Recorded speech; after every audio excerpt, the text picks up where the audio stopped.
So this is very important when you want to join two coax cables together. Now the problem is that if this has actually been used on a 1mm copper core, the inside will actually expand slightly too big if you're going to use a copper core that is 0.7 of a millimeter.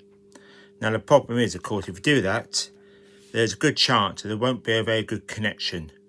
So whenever you are using this kind of barrel, make sure it's a new one, and make sure when you look at it that you can barely see through it. It hasn't been used at any time.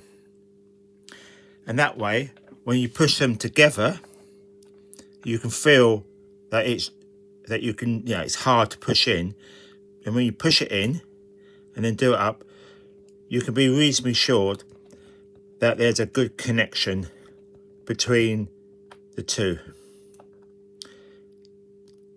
So that will then give you a good connection. So thank you for watching. And if this video gave you value, then please share, like and subscribe.